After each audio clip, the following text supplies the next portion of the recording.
Welcome to the church family that is lifting lives through living love, inspiring hope, filling with faith, and transforming our world. These recorded messages are made available so that you might have additional opportunities to stay connected with us, and then you might learn and grow in your faith. God bless you as you hear the word today. And now, the message. Hi, I'm Rich Ritchie. I've been a volunteer with the Zionsville United Methodist Church and the 10 Point Coalition for 4 years. The 10 Point Coalition is a group of men and volunteers in the urban part of Indianapolis that help promote education, jobs, and safety for men of color between the ages of 14 and 25. When we first started with 10 Point through the Zionsville United Methodist Church, we wanted to try to make more people aware of 10 Point. And I think over the last 4 years, Zionsville and northern part of Indianapolis have definitely become more aware of the impact of what the 10 Point Coalition has done for the urban youth. One of the initial things we tried to accomplish was making the suburbs more aware of the 10 Point Coalition and some of the goals that they've been able to do. And over the last 4 years, it has been amazing what I think our area has seen and what 10 Point's been able to accomplish in the urban area.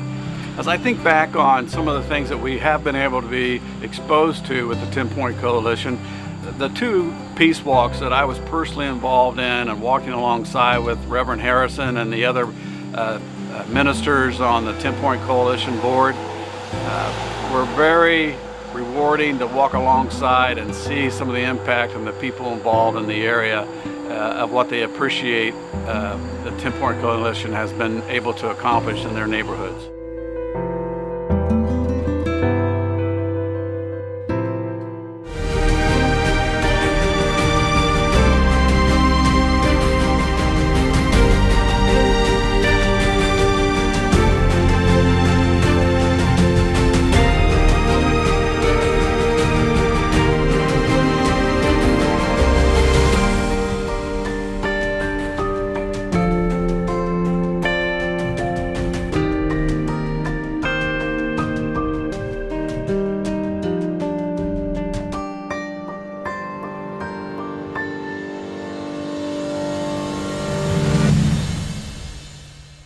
Our scripture reading today is Luke 7, beginning in verse 36. Now one of the Pharisees invited Jesus to have dinner with him, so he went to the Pharisee's house and reclined at the table. When a woman who had lived a sinful life in that town learned that Jesus was eating at the Pharisee's house, she brought an alabaster jar of perfume, and as she stood behind him at his feet weeping, she began to wet his feet with her tears. Then she wiped them with her hair, kissed them, and poured perfume on them. When the Pharisee who had invited him saw this, he said to himself, "If this man were a prophet, he would know who is touching him and what kind of woman she is, that she is a sinner." Jesus answered him, "Simon, I have something to tell you." "Tell me, teacher," he said. 2 men owed money to a certain moneylender. One owed him 500 denarii, the other 50. Neither of them had the money to pay him back, so he canceled the debts of both. Now which of them will love him more? Simon replied, "I suppose the one who had the bigger debt canceled." "You have judged correctly," Jesus said. Then he turned toward the woman and said to Simon, "Do you see this woman? I came into your house. You did not give me any water for my feet, but she wet my feet with her tears and wiped them with her hair. You did not give me a kiss, but this woman from the time I entered has not stopped kissing my feet. You did not put oil on my head, but she has poured perfume on my feet. Therefore I tell you, her many sins have been forgiven, for she loved much. But he who has been forgiven little loves little." Then Jesus said to her, "Your sins are forgiven." And the other guests began to say among themselves, "Who is this who even forgives sins?" But Jesus said to the woman, "Your faith has saved you. Go in peace."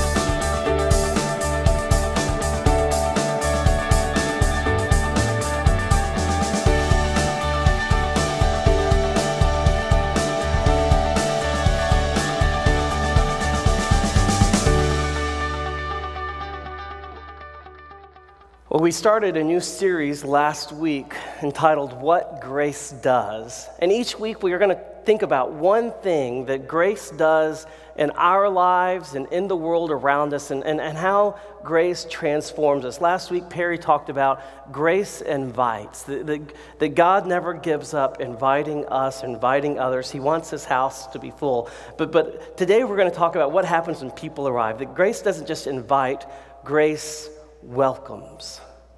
And I found myself thinking about, how does grace welcome? And I did a little research about how people around the world, how different cultures, different nations, people groups, how they welcome and greet one another. I found this great infographic on Mashable by Kathleen Wong. And so here's just a few unique ways that people welcome around the world. So if we lived in Tibet, for instance, in Tibet, they stick out their tongues at each other, but not like a but more like a doctor, But they stick out their tongues because they're checking to make sure neither one of you have the black tongue that would symbolize that you're the reincarnated king of Tibet. But that's a polite form of greeting.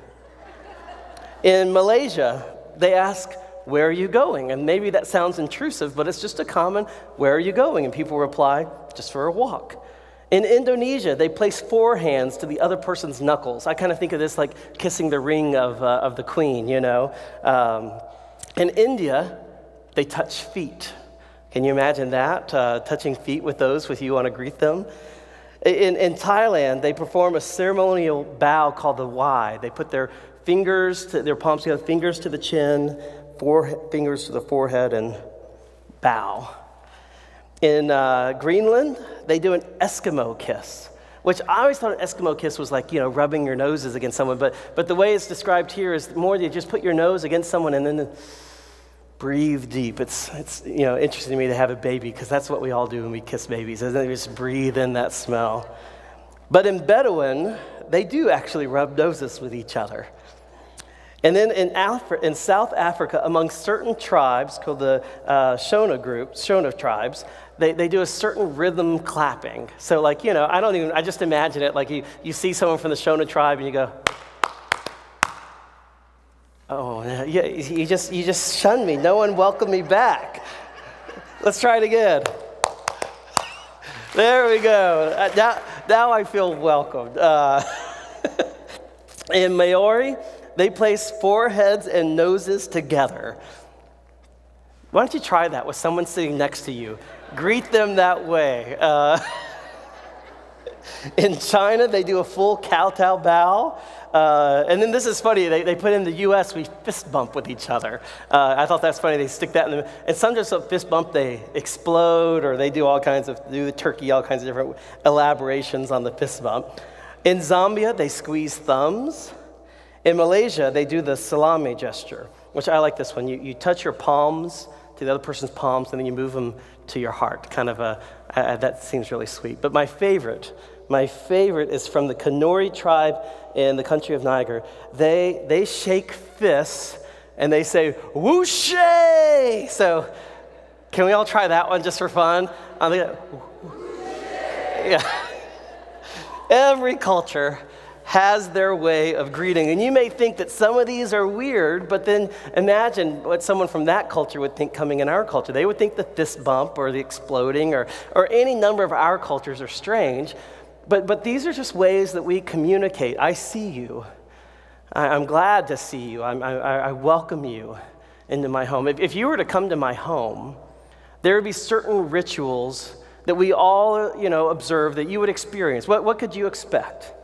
Well, if I haven't seen you in a long time, you can expect I'd come to the door and I'd welcome you with a handshake, or if you're a hugger, and I bring you in, give a hug, or for this guy, we just kind of do that pat on the back, like it's kind of a halfway hug. So we do that, the handshake that turns into a hug, I say. Then I invite you in. If it's wet weather like we have right now, I'd offer to take your coat or your umbrella or whatever it is you have with you. And then I'd say, "Hey, come on in, have a seat." And maybe I'd say, are you thirsty? Can I get you something to drink? If I do all those things, welcome with a handshake, invite you in, take your coat, give you a seat, give you a drink, you know that you're welcome in my home. What if I do none of those things? If I just stand at the door, arms crossed, what message does that communicate? That you're not welcome, right? The presence or absence of these things that we do without really thinking about it, but the presence or absence communicates a message. And the same would have been true in Jesus' day. In his culture, in his time, there were certain ways, rituals of greeting and welcoming people. The first is that you kissed the person who arrived. Not necessarily on the lips, but more on either side of the cheek, right? I mean, this is still practiced in a lot of cultures today. And then you would offer them a basin of water. And the basin of water was for them to wash their feet, to get off the grime and dust of the road. If you were wealthy enough, you had a servant who would wash their feet for them. And then the last, kind of the coup de grace is that you would offer them, a little small jar of scented perfume, of oil. And the person would dip their fingers in it and then rub it, massage that oil into your scalp. And it was kind of a refreshing feeling. The presence or absence of those things communicated a message. Now let's set the scene for today's story, right? Jesus comes to a town, and you can imagine every village that Jesus went to, it was a spectacle. I mean, he was this local celebrity, Jesus of Nazareth, who said things that no one said before, who healed people, who performed miracles. So when Jesus came to town, the whole town would have come out to see him, right? And the leaders of that town, knowing that Jesus was coming, they would have organized some festivities to receive him. Maybe a welcoming parade, perhaps, or a dinner reception that evening. That's what's happening in today's story. Simon the Pharisee is welcoming Jesus to his home as a way of welcoming him into the village. Now, this would not have been a private dinner. This would have been a public event. Simon would have also invited all the movers and shakers of the town, all the thought leaders, all the important people, and they would have gathered, and it would have been their opportunity to get to know Jesus, but also to debate Jesus, to discuss with him, the main issues of the time. What do you think about the Romans? What do you think about the erosion of our culture? How are we going to retain our youth? All these kinds of questions, right, that they would have debated. And so what would have happened is they would have had a large courtyard, and the gates of the courtyard would have been open for anyone from the town to enter. And at the center of the courtyard would have been a Roman table called the triclinium. It's like a big U. And the men would have sat, unfortunately it was all men in this day and age, the men would have sat around that U, not in the center of it, but around the edges. And it was a real low table. It was designed so the men would kind of lean in and their feet would extend behind them. Now, all the common people of the village, they would have been welcome to come in and gather around the edges of the courtyard. And it was their opportunity to listen in and hear this discussion, to see what Jesus and the leaders of their town were discussing. They were best seen and not heard, you know what I mean? And so that's kind of the setting, right? And in that moment, this reception for the whole village, Simon sets up Jesus for public humiliation. Because the things that everyone does to welcome a guest of honor, he does not do. He doesn't greet Jesus with a kiss. He offers him no bowl of water. He doesn't give him any perfumed oil. He does none of that stuff. And the absence would have been noted. Simon is sending a not so subtle message to everyone there about what he thinks about this Jesus, that this is a man unworthy of his honor. Jesus probably took it with grace, as Jesus took all things with grace. He sat down at the table. He began dialoguing with the other men who were gathered there. But there's someone at the outskirts looking on who can't bear to see Jesus publicly disgraced. And she breaks into the middle of this important town meeting, and she begins making a scene. She's weeping. and crying over his feet, wetting them with her tears. She undoes her hair and begins wiping them, to dry them off. She takes perfume that she brought. Maybe she anticipated something like this would happen, and maybe she just wanted to present it as a gift to Jesus. But in that moment, she breaks the jar, pours it on his feet, anoints him. This is taboo in so many ways. So taboo. For someone on the outskirts to break into that inner table? No. For a woman to touch a man's feet who was not her husband? No. For a known woman, a known sinner, I should say, to be touching a religious leader? No. The emotion of it all, at a moment where they're supposed to be discussing intellectual matters. It's almost like you can hear the record scratch, which that sounded like a car, but I can't do sound effects, but you can hear the record scratch, because all conversation would have stopped. All eyes would have gone instantly to this woman and Jesus.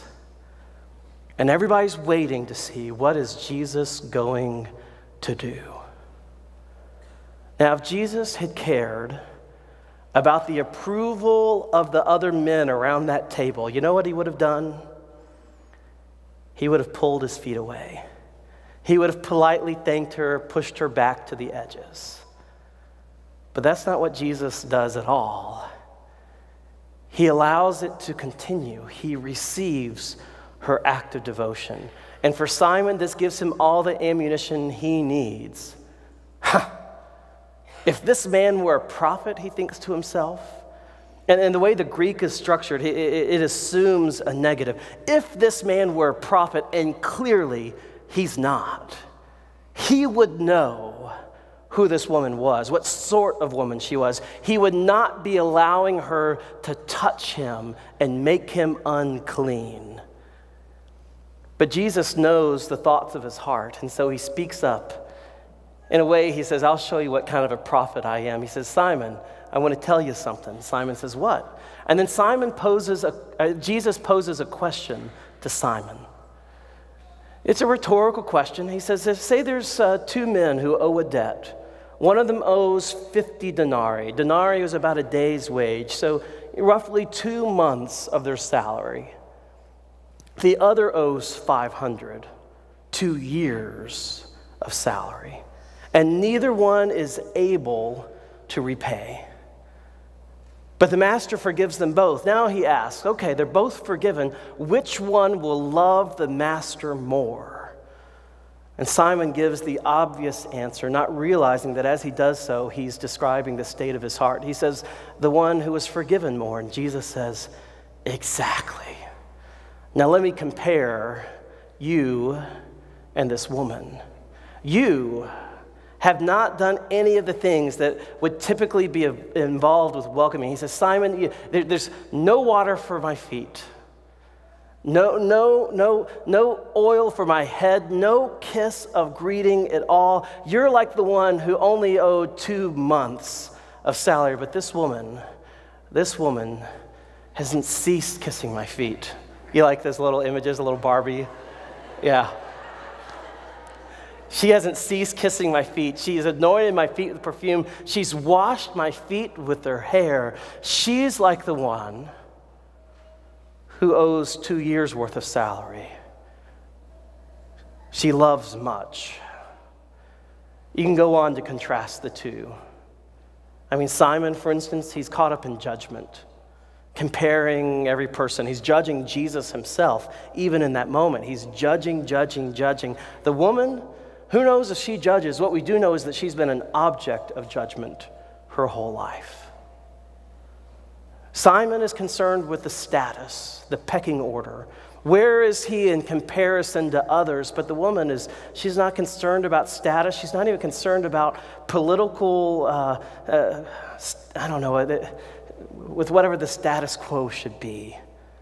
She breaks all the barriers because the only thing she's concerned about is she sees one whom she loves being disgraced, and she wants to break into his rescue.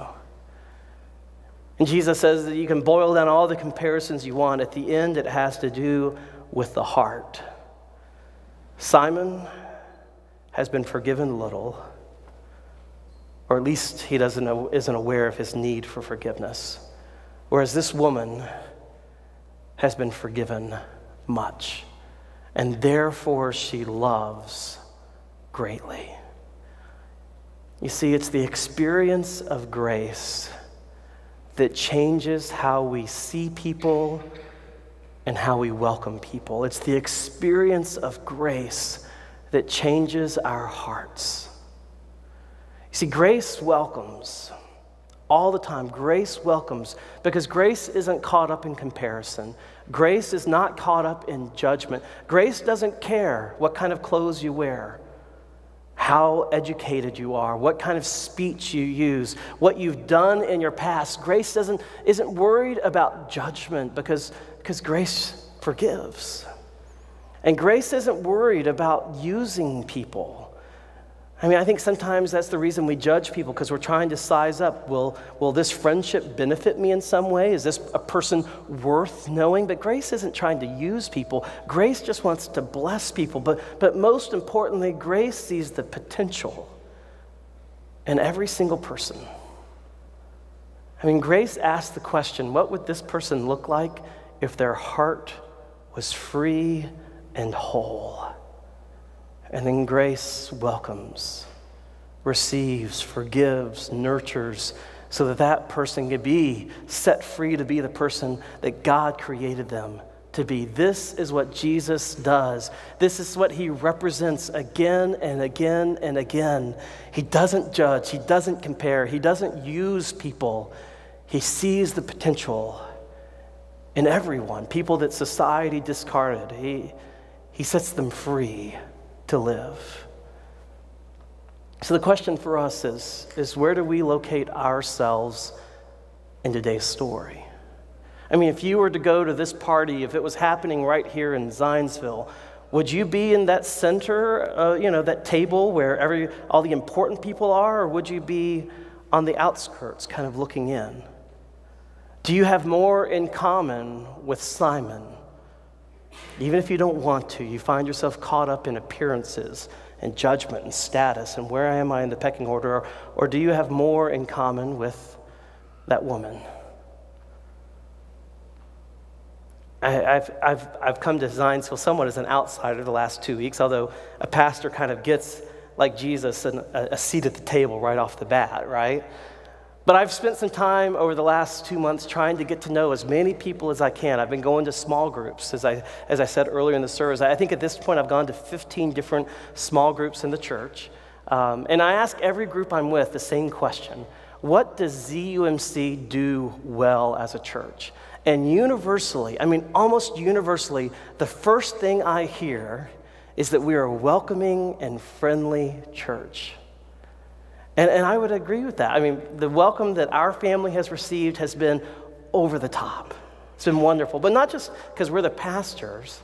I also talked to friends of ours who've come and visited ZMC, and they say, it is a friendly church. And I've had friends from St. Luke's who've come over to visit. They come up to me after the service, and they say, Dave, you are in such a great place. The people here are so nice. We felt warm here. I've experienced it this past week of Family Promise. We hosted 3 different families who spent the whole week with us. And I came one evening and watched the dinner and watched people come in and bring their kids and play board games and shoot hoops in the gym. And I was just struck with, these folks are giving of themselves because these families are without homes. And so they want to do the best they can to make our church a home, even if a temporary home, a home for them.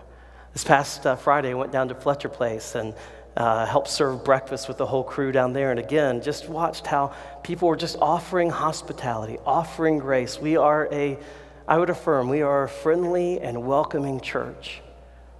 But I would also ask you to take it one step further. Let me explain what I mean by personal story. When I was in 7th grade, I was a little bit of a loner. I had one friend, really, one true friend named Philip. And Philip and I were best buddies. He was a grade older than I was. He was in 8th grade, I was in 7th grade, but we spent like every day after school at each other's homes. We played the same games. We read the same books. We just clicked, the two of us. And, we were two peas in a pod until the next year when I was still stuck in junior high and Phil was in 9th grade. So he went on to the big world of high school. And we were still friends, but that friendship got strained, right? Because he was just involved in things and taking part in things that I wasn't old enough to participate in. And so I couldn't wait until I was a freshman and could be able to go to some of those things that Phil went to. And one of those things that I was able to go to the summer before my freshman year was a youth group called Christians in Action, CIA. It was the closest thing our town had to Young Life, right? And so I wanted to go to this youth group. Problem was I didn't really know a whole lot of people there. I just knew Phil. He was my buddy. And if you've ever had that experience of going with someone to a youth group or to a church, and you have that, I don't know how to explain it, but it was kind of like, I felt like a tag along, like Philip's there with all of his friends, and he's introduced me to people, but I still felt insecure and out of place, and everyone I saw was older than me. Everyone I saw was bigger than me, and I just wasn't sure where I fit. But I kept going to the youth group, every week. And then that fall, we went on a retreat. And I remember while we were on the retreat, there were a couple upperclassmen, Nick and Kevin. They were seniors. And they liked to play cards, and Phil and I liked to play cards. And so they invited us to play cards with them. And they said, wow, you guys are pretty good for botlocks. Botlocks is what they called underclassmen in my school because we had bottom lockers. So that's what we were, botlocks. And they said, you're not bad for a couple of botlocks. And so that we took that as like, a vote of confidence. And then something happened. The next week, Kevin called. And I assumed he was calling to speak to my brother, who was a junior, 2 years older than me. And he said, no, I'm not calling for your brother. I'm calling for you, Dave. He said, what are you doing this weekend? I don't know. Nothing. So we're going to come over. We're going to play some cards, maybe play a board game, Axis and Allies. We were like those Big Bang Theory guys before it was cool. That's what we did on weekends. But that changed my life. I mean, I can't overstate the power of that invitation. It was a senior coming to a freshman. That meant a lot. But I'd never been invited somewhere. Me. And to think that these guys saw something in me that they wanted to hang out with, it gave me such confidence. It gave me it changed my life. I accepted Jesus into my heart sometime that semester. But I think of those two things, they were just parallel experiences, experiencing the love of God through Jesus, but experiencing the acceptance of God through friends. They were paired up forever in my heart, and they changed my life. And so here's what I'm getting at, is that being friendly and welcoming is great, but being including and inviting is better. It's the difference between just, hey, being nice and friendly versus really offering friendship to someone and becoming friends with them. It's a whole other level beyond just being friendly. And so here's the challenge I want to give us as a church. If you are here today and you're relatively new, and you've kind of experienced, this is a warm and friendly place. I like it. But you don't yet have friends. I would encourage you to make an extension. To try to get in with, try out some group. It could be a service group like singing in the choir, the praise band. It could be working in our AV booth. It could be serving with, 10-Point Coalition or Fletcher Place or Family Promise or any of those groups that serve in our church. Make an extension. Try to find some place where you could fit and belong. Next week, we're going to have a dinner or a brunch right after our services, because in the month of October, we want to have everyone in our church engaged in a small group. I know that's kind of a high goal, but that's what we want to do. And so next week, we're going to offer all the different small groups that you can sign up beginning in October. So you can just come next week and find out what all the different dates and times and opportunities are to join in with a small group if you're not already in one. So that's one piece of the challenge. But the second piece of the challenge, and this is the more important part of the challenge, is those of you who are already in, who already feel connected, who already, this is where all my friends are. And I just want to challenge you to be aware of those who don't feel like they're in. Make an invitation to someone.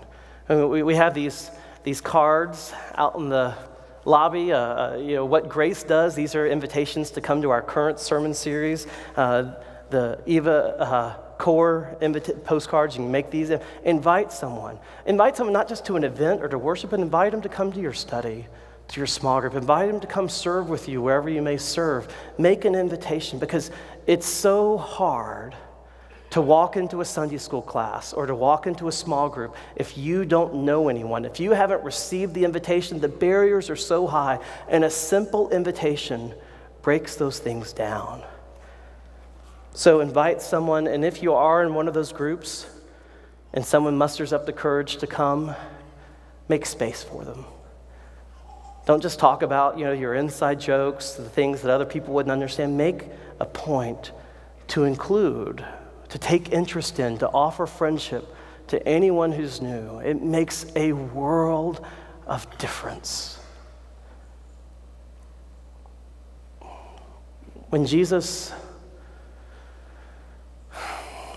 After Jesus questions Simon, he then says, "Do you see this woman?"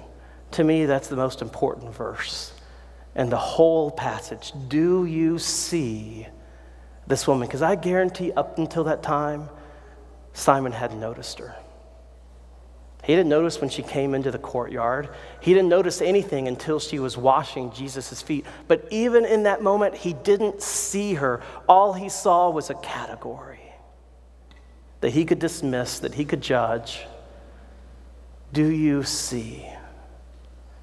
And that's what I hope for all of us, is that God will give us eyes to see. Those who are new, those who are looking for a place, those who are trying to find a place to belong, because I don't think we get exclusive on purpose. We're just so happy to see our friends and catch up that we don't notice those who are searching around us. And then Jesus says to her, "Your sins, though they are many, are forgiven." He takes an outsider and he brings her in.